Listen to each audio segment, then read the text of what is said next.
Hey guys, and welcome back to Hazmat Cubing. Today I'm going to show you how to solve a regular Rubik's Cube.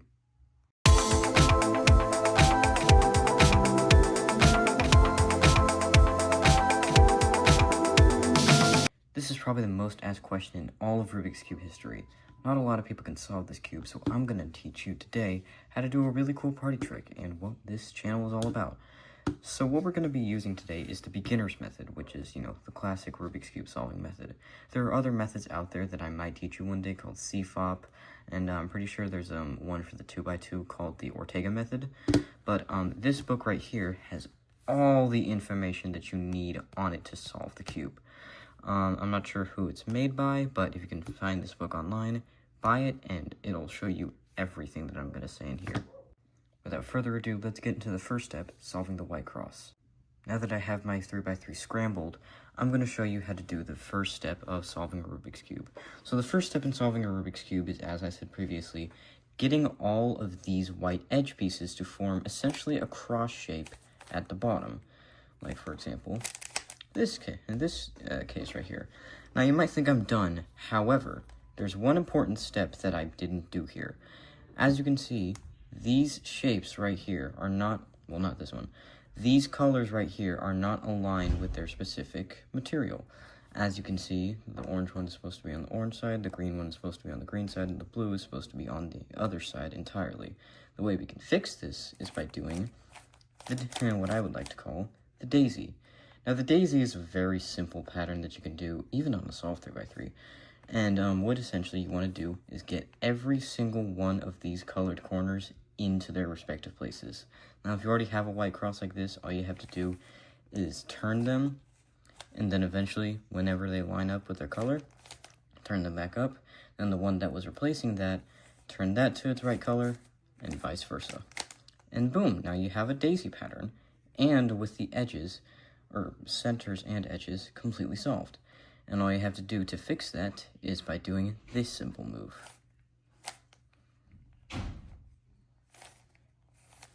And bam, now you have your white cross. Now we're moving on to step 2 of the solving process. Now, as you can see here, we have somewhat of the white side done. However, we do not have the white corners in these. So let me show you how to get them in real quick. This is actually a very simple algorithm.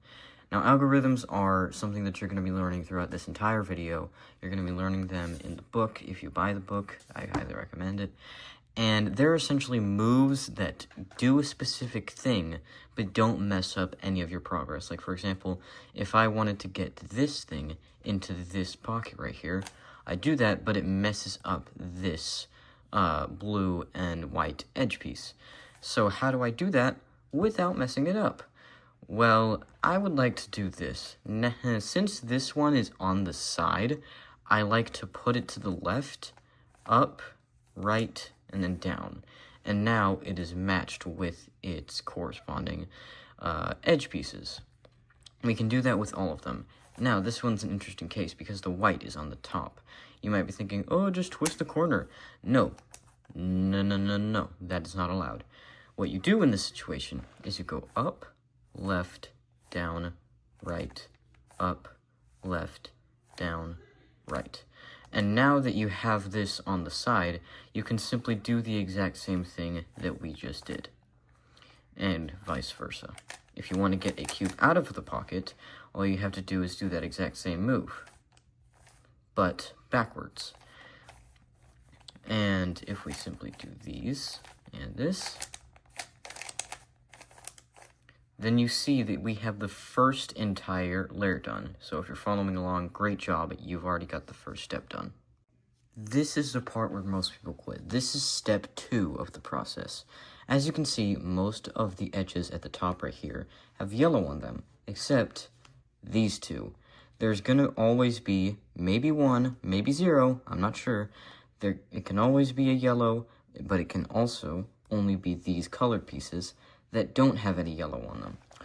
And as you can see, this piece is supposed to go into this pocket. So how in the world am I supposed to put it in there, you ask? Well, fear not, my young brethren, for there is another algorithm that you're supposed to do. However, this one is very tricky. I'll put it up on the screen right about here. I'm going to put that in later. And if you do this algorithm, which would look something like this, you will now have this inside of here. Now, let me see if I have a special case here. Yes, I do. So, as you can see here, this one is not on the left side. This one is on the right side of this. And to get to the right edge into this pocket right here, we actually have to do a different algorithm. So I'm going to put this one up right here. Now that you've had time to read that, you can pause the video if you want to. You do that algorithm, which would do something like this. And now you have that edge piece in. Now you can do that for every single other one. There's also a weird instance here where sometimes the edge is flipped. Fear not. Just do the thing that I showed you right here. And then that edge piece will come out, and all you have to do is do that algorithm again. And now, bam, you have the second layer done. Great job. The next part is solving the yellow cross. Now, the yellow cross right here is a very special instance because it can have 3 cases, all which require different needs of solving. As you can see here, this one is shaped like a square. It will not always be shaped like a square. The yellow corner might be like this, where it's just these 3, which is good. If it's like this, then all you have to do is do this algorithm. I'll show it right here. But that's not solved, you may ask. We'll say, however, it is one step away from being done. All you have to do is do that exact same algorithm again. And now you have your yellow cross. There's also another case where it's just a dot in the middle, and this is okay. All you have to do is do that algorithm again, twice, and then you'll have the line right here. However, if you want to do this correctly, make sure the line is facing this way. Not this way, only this way or this way. No straight lines upwards, only straight lines sideways. And from there, you can do the algorithm, and now you have your yellow cross. This is one of the last steps. This is solving the yellow side. Now, here we have different cases. There is a yellow corner right here, a yellow corner right here, and a yellow corner right here. I don't have time to go over all of the cases, but there is one algorithm or 2 algorithms, I only use one, to solve this. And I'll put it up on the screen right here.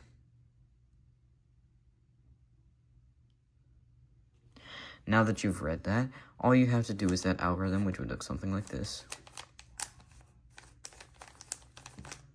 And now you have your yellow side solved. Now, I got a special instance where I actually got to skip a step here. So let me get to most of your guys' viewpoint. And now we have these non-solved parts right here. Now, what you're going to look for is either a side that is completely solved like this, or one that is just one color in the middle, the same color on each side. For example, this one's orange right here, and this one's green. If it would have been orange and orange, then we would have used this side. And if this one was red and red on this side, then we would have used this side. If this one was green and green, we would have used that side. However, this is the only fully blue color. And if it was red, orange, or green, we would have also been able to use those. So I'm going to put the algorithm that you do on screen right now. Now that you've read that, all you have to do is do the algorithm, which would look something like this.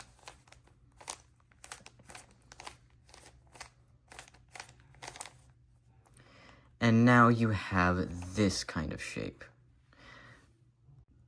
You want good news? Congratulations, you are officially on the last step. Now, there are 3 instances, I believe. Well, actually 4.